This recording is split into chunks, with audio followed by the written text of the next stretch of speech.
Om Swastiastu, Semeton Istana Channel, selamat datang di Istana Channel. Apa itu manto terbang, senjata tradisional Kalimantan yang jadi ancaman tokoh Dayak kepada Edi Mulyadi? Video di YouTube banyak sekali pembahasan tentang apa itu mandau terbang. Dalam video yang memperlihatkan bagaimana suku Dayak menggunakan mandau ini. Mandau terbang menjadi semakin santer dibicarakan setelah viral video tokoh adat Dayak melempar ancaman dengan mengirim mandau terbang kepada Edi Mulyadi yang telah menghina Kalimantan. Jadi apa itu mandau terbang dan apa hubungannya dengan suku Dayak Kalimantan, Indonesia?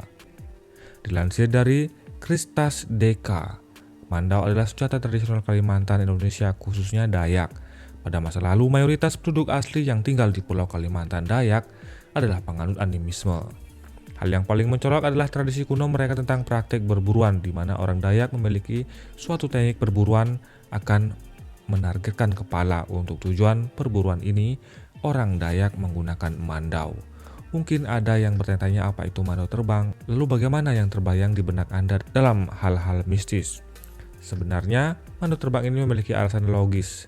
Dalam kultur perburuan, sebuah untuk menargetkan bagian kepala hewan buruan. Mandau harus dilemparkan sehingga secara hiperbolis akan disebut terbang sampai mengenai kepala hewan yang diburu. Jenis kayu suci dari pohon hutan tertentu digunakan untuk mengukir gagang mandau.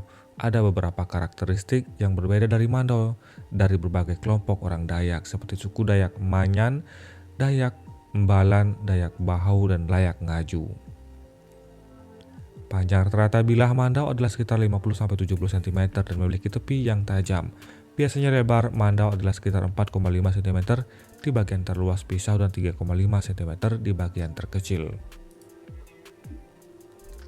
Panjang bilah mandau ini adalah 66,5 cm dan lebarnya 3,5 cm. Ini terbuat dari baja bermata tunggal yang berat, diukir dan dipahat dengan desain berulang di sepanjang tepi. Mandau dengan kualitas terbaik disebut mandau batu.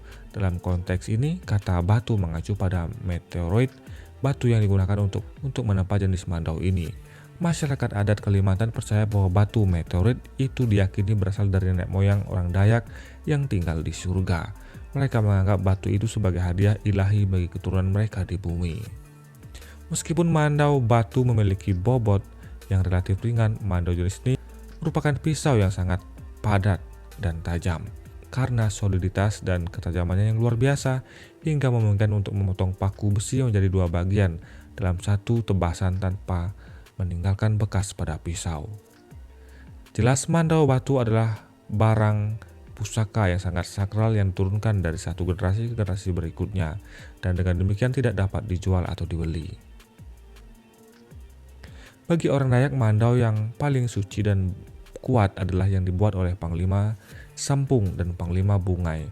Keduanya dianggap sebagai dua master terampil tertinggi dalam pembuatan mandau. Pada intinya, mandau adalah satu alat senjata sakral di Kalimantan. Meskipun demikian, kalau Anda punya kesempatan untuk melihat wujudnya, Anda akan terkesan dengan seni tempa yang berlimpah dalam mandau.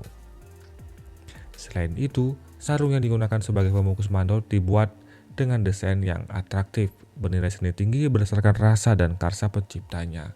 Ini adalah harta karun nasional. Demikian penjelasan singkat tentang apa itu mandau terbang. Sekarang Anda sudah tahu. Semeton Istana Channel, bagaimana pendapat Anda? Silahkan tuliskan pendapat Anda di kolom komentar. Terima kasih atas atensi Anda.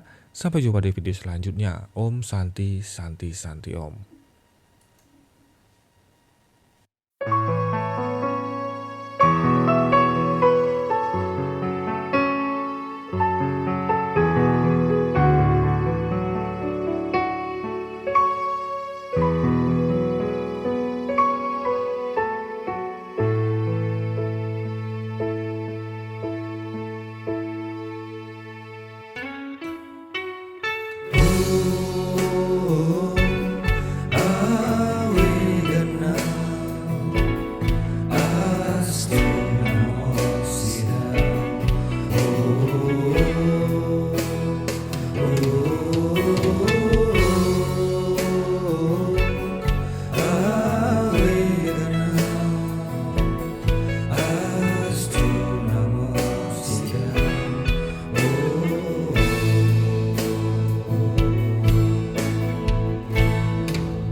Pancasila.